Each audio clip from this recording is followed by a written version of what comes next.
Un saludo muy cordial, efusivo, cariñoso a todos y cada uno de ustedes quienes asisten a esta convocatoria que indudablemente nos reconcilia con el pasado, con el presente, con el futuro.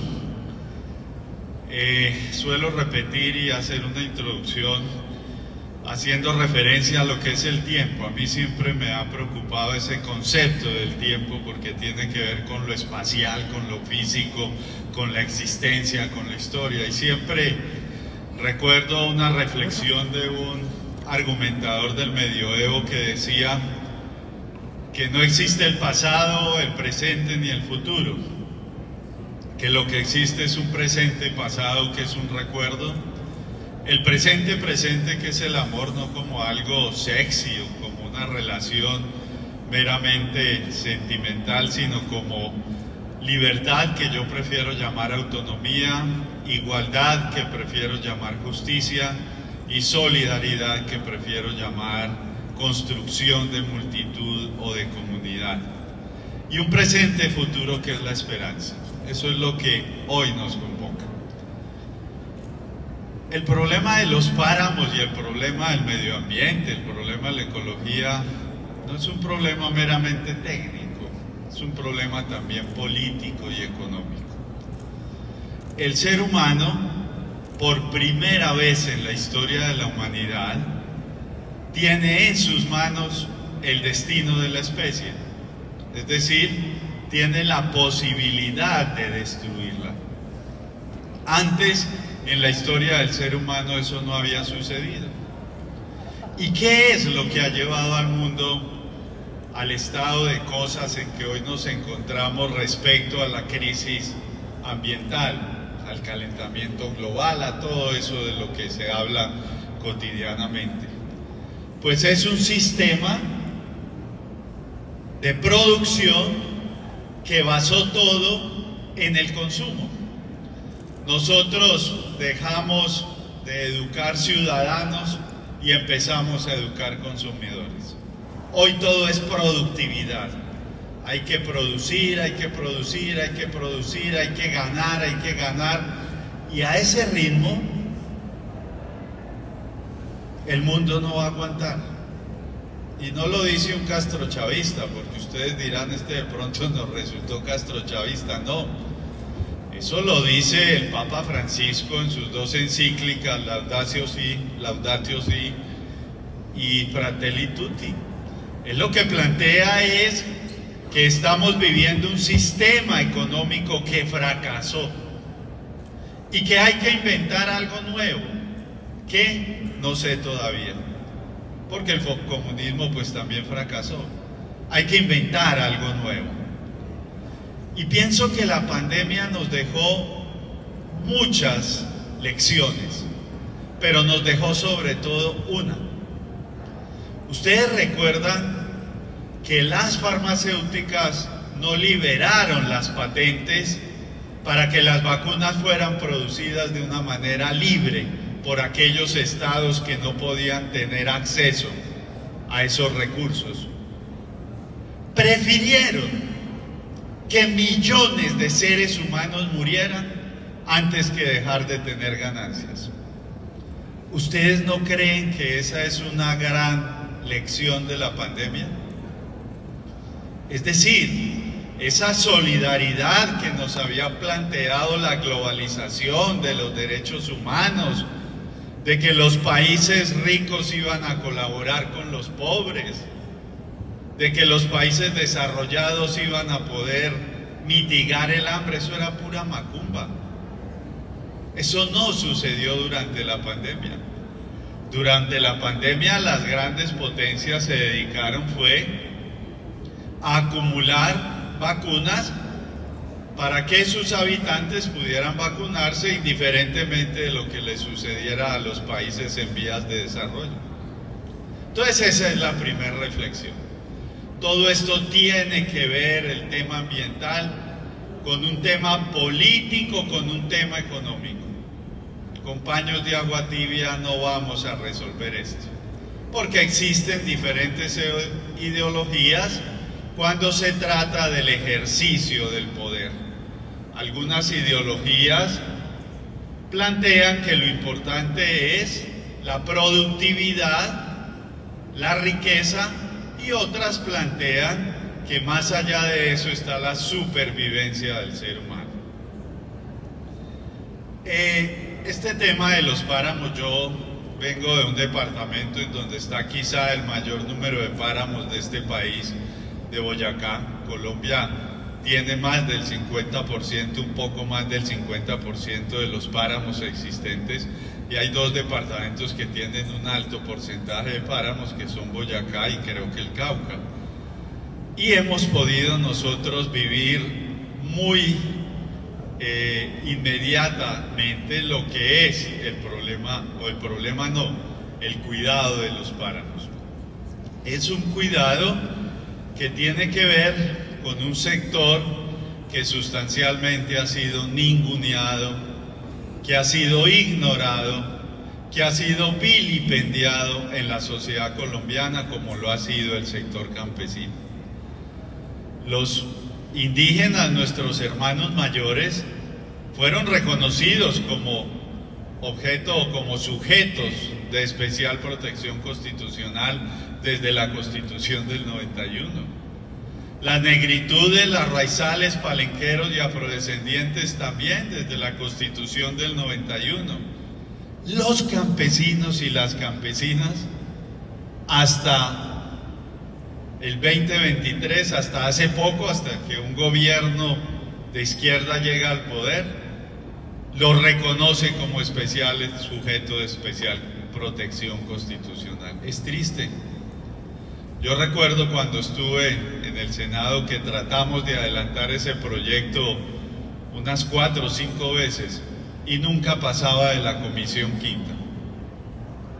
Porque para la sociedad colombiana el campesinado no es tan importante. El referendo campesino que durante la pandemia iniciamos nosotros a tramitar no alcanzó sino a 250.000 firmas, 300.000. Cuando salíamos a recoger firmas en las áreas urbanas, a la gente no le interesaba firmar el referendo campesino, preferían firmar el de 2 referendos ahí que habían iniciado para que Duque se fuera y otro, pero el referendo campesino no era vital, porque ese es un sector que no ha sido reconocido, y ese sector tiene que ver mucho con los páramos, pero también con algo que es fundamental y que es finalmente lo que también nos convoca aquí, que es el tema de la alimentación.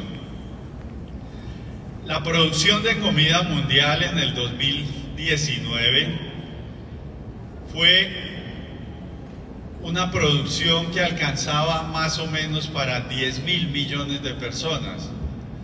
En la humanidad nosotros somos alrededor de 8.000 millones de personas, es decir, que produjimos alimentos para 2.000 millones de personas más, y sin embargo 828 millones de personas sufren hambre en el planeta Tierra. Y entonces ahí hay una pregunta: ¿qué sucede o qué está pasando?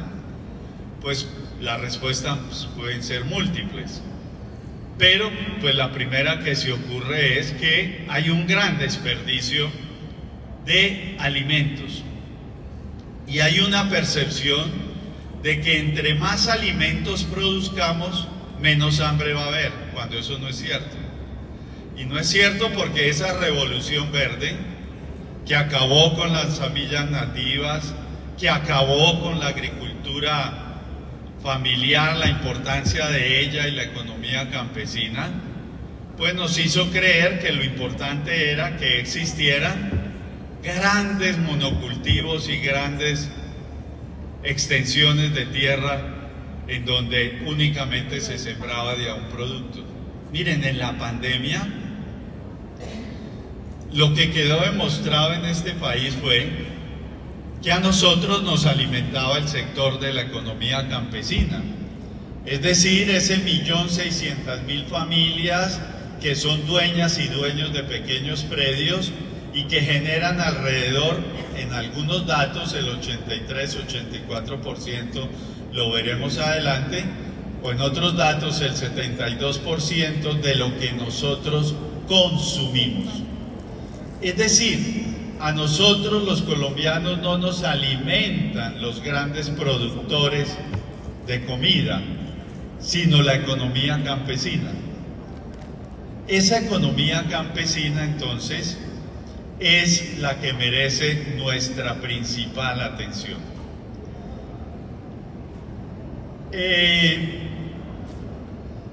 ¿Qué trae entonces como consecuencia esta costumbre y estos resultados de la Revolución Verde?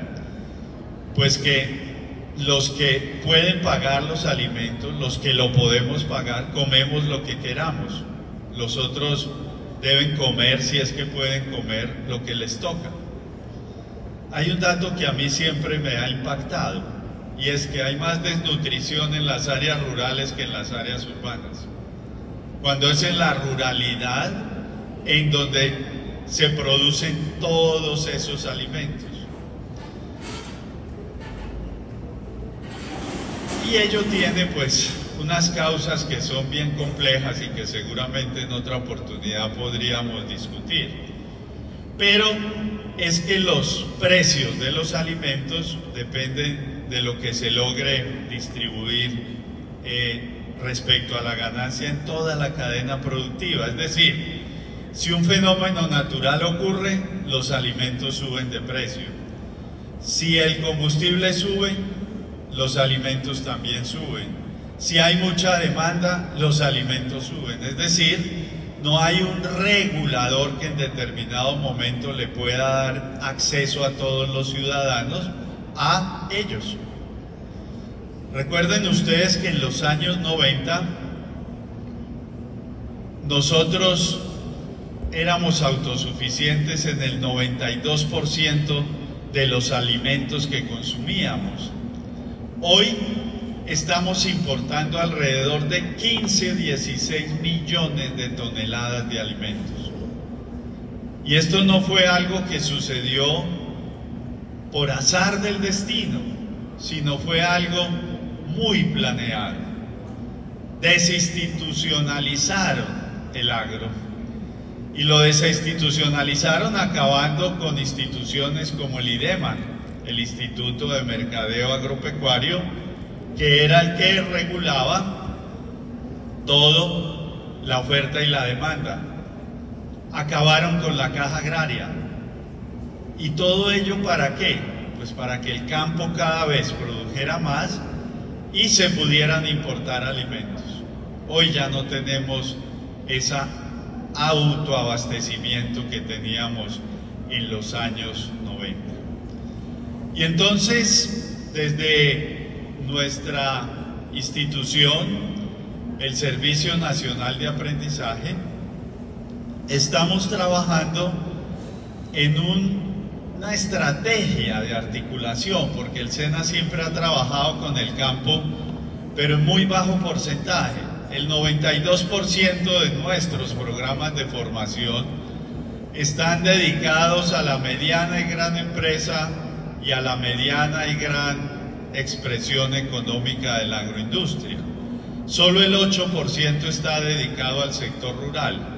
Y si al sector rural le quitamos lo que no es campesino del sector rural, al sector campesino le estamos dedicando más o menos el 5% de nuestra formación. Quiere decir que esta institución, que nació como una propuesta campesina y obrera, olvidó lo campesino. A través de esta estrategia de campesina, entonces, estamos tratando de regresar a nuestros orígenes. La agroecología no solo beneficia a los campesinos. La agroecología no es un concepto meramente de producción limpia, de producción orgánica, no. La agroecología es también un concepto antropológico, un concepto sociológico, un concepto que tiene que ver con estudiar cómo nosotros podemos tener unas nuevas relaciones Y de ahí surge obviamente un concepto muy interesante que es el de soberanía alimentaria, que es diferente al de autonomía o seguridad alimentaria. La seguridad alimentaria es poder uno consumir alimentos, ese es un derecho fundamental. Pero la pregunta es, ¿qué tipo de alimentos? ¿Qué tipo de alimentos?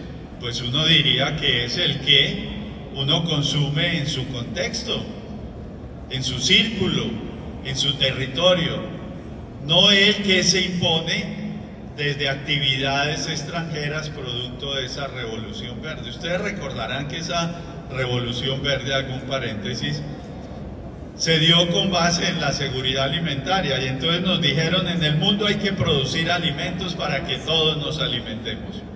Y entonces nació Monsanto, nacieron esas 5 o 6 empresas que son las dueñas de las semillas para los 3 principales alimentos que consume el mundo, que son el trigo, la cebada y el maíz.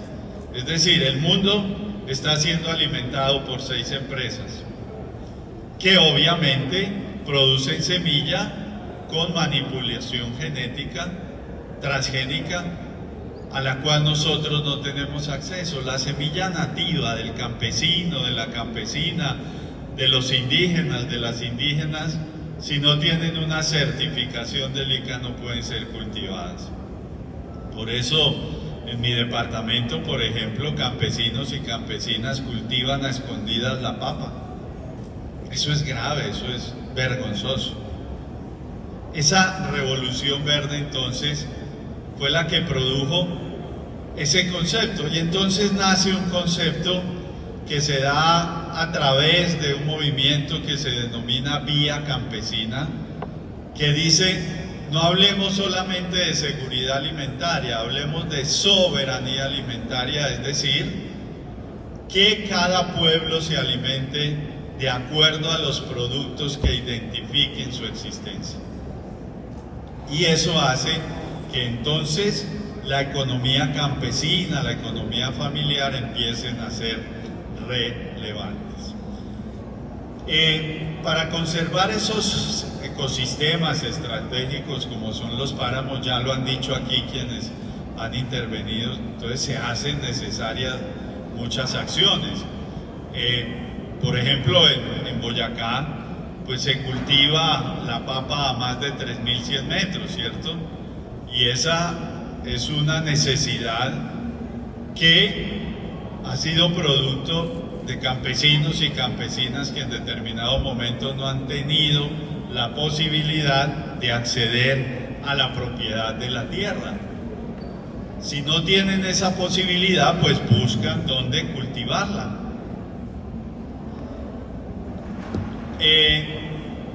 El campesinado no es un depredador, ni más faltaba, sino es un defensor de los ecosistemas, ya que ellos dependen de su supervivencia, pues ellos tienen una percepción de lo que son y significan los páramos. Por eso debemos de construir esa idea equivocada de que los que depredan los páramos son únicamente los campesinos o las campesinas, no. Los páramos los afectan obviamente la gran minería, algo que tiene que ver con esta idea de urbanización que se ha fijado en nuestro sistema de ordenamiento territorial, con la presión hídrica de las ciudades cada vez necesitan más agua. Y entonces esa agua finalmente debe salir de algunos de esos páramos. Entonces fíjense que el problema de los páramos no es un problema únicamente de la ruralidad, no es un problema del ruralano, sino también es un problema de quien vive en las grandes ciudades. Resolver estos conflictos entonces entre el ordenamiento territorial y el campesinado es fundamental y se debe resolver a través, también lo han dicho quienes me antecedieron en intervenciones, Pues debe ser a través, insisto, de estrategias conjuntas entre el Estado y el campesinado, pero a través de un proceso de argumentación que, como bien lo dijera algún filósofo, debe tener 5 elementos fundamentales: la libertad, la igualdad, la claridad del lenguaje, la tolerancia y el compromiso. Es decir, el diálogo y la argumentación no puede ser, como lo planteaba alguien, una convocatoria a un campesinado para que simplemente escuchen qué es lo que quiere el Estado, sino debe ser una convocatoria entre iguales, porque es tan igual el Estado que detenta el poder como el campesino o la campesina que detentan también el conocimiento, y ese es un poder también muy válido. Pero debe existir total libertad para que el campesino exprese y la campesina lo que quieran, así como lo puede hacer el Estado. Pero debe existir tolerancia, y la tolerancia es la capacidad y la predisposición que yo tenga para entender que el otro puede tener razón, que la única razón no es la que yo expreso, sino es la que pueda tener la otra persona. Claridad del lenguaje para que podamos entendernos bien, porque no es lo mismo el lenguaje de un técnico, de un tecnócrata, de un doctorado, que el lenguaje del campesino. Entonces hay que encontrar una equivalencia entre esos lenguajes y finalmente el compromiso. Es decir, usted a qué se compromete, yo a qué me comprometo y cómo lo cumplimos. Ese diálogo debe ser y debe cumplir entonces esos elementos fundamentales. Por eso, y el presidente Gustavo Petro lo tiene muy claro, el camino hacia una reforma agraria integral incluye obviamente la repartición de tierras, el desarrollo rural. Por eso nosotros como SENA estamos en ese equipo de la reforma agraria integral, y obviamente la conservación ambiental. Insistimos entonces que nosotros, a través de esa política de campesina, promovemos la agroecología y el extensionismo rural.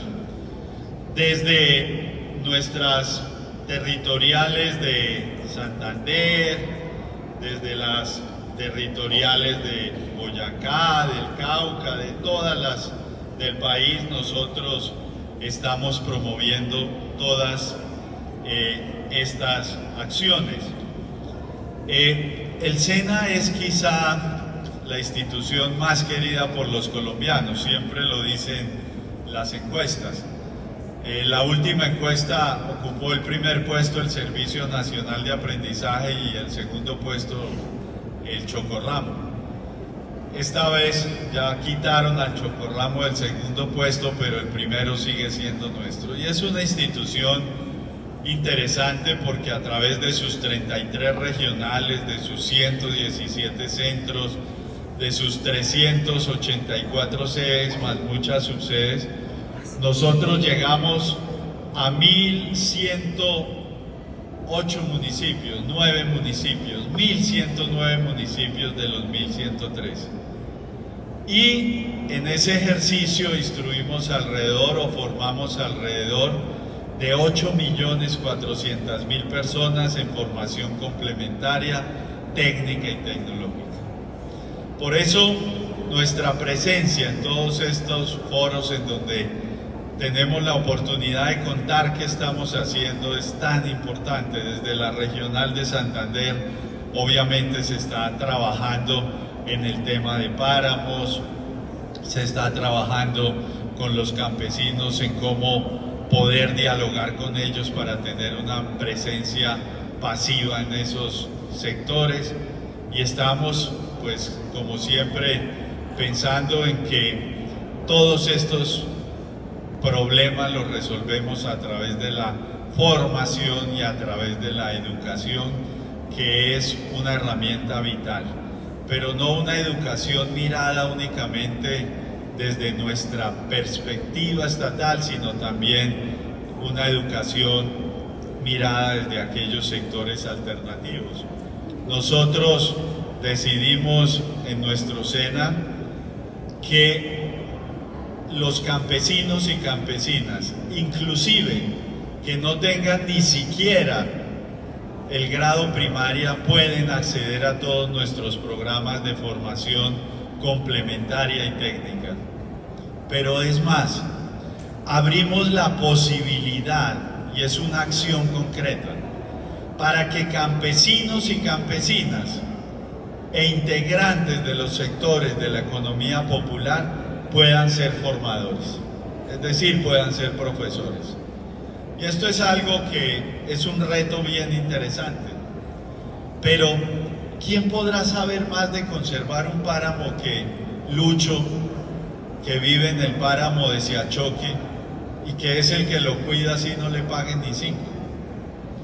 Ese Lucho sabe más de conservar y de cuidar páramos que cualquier experto o cualquier doctorado o maestría en cualquier universidad del mundo.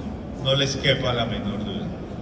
Ese diálogo entre Lucho y los científicos es vital, porque los científicos le enseñarán muchas cosas, pero él también le enseñará muchas otras a los científicos, pero eso no puede ser algo por fuera de la institucionalidad, sino debe ser algo que esté cargado de esa posibilidad de hablar de institución a institución. Es decir, en nuestro Servicio Nacional de Aprendizaje estamos haciendo una realidad ese diálogo de saberes.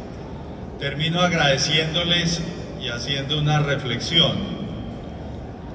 Los jóvenes que hoy están transitando por este periodo de tiempo de la historia tienen una gran ventaja, y es que hoy por hoy no estamos en un tiempo de cambios, sino estamos en un cambio de tiempos. Y ustedes son los que deben construir ese presente futuro, porque ustedes son el presente presente. Y ese presente futuro, sin duda, debe ser un presente que reflexione sobre qué está haciendo el ser humano, sobre todo por la conservación del ambiente. Debe ser un presente que nos ayude a entender que más allá de ese consumismo desaforado, inconsciente e infinito, existe algo que es fundamental, y es el ser humano como tal y la suerte, obviamente, de las futuras generaciones. Mi abuelo Nando, un paisa recio, murió renegando porque le cobraban el agua. Nosotros estamos a puertas de empezar a cobrar el aire puro. Las futuras generaciones merecen lo que nosotros tuvimos y lo que nos legaron nuestros antepasados. Y ese es el reto que hoy tenemos como colombianos, como colombianas, para la construcción de una paz total, duradera, para que Colombia sea potencia mundial de la vida. Muchas gracias.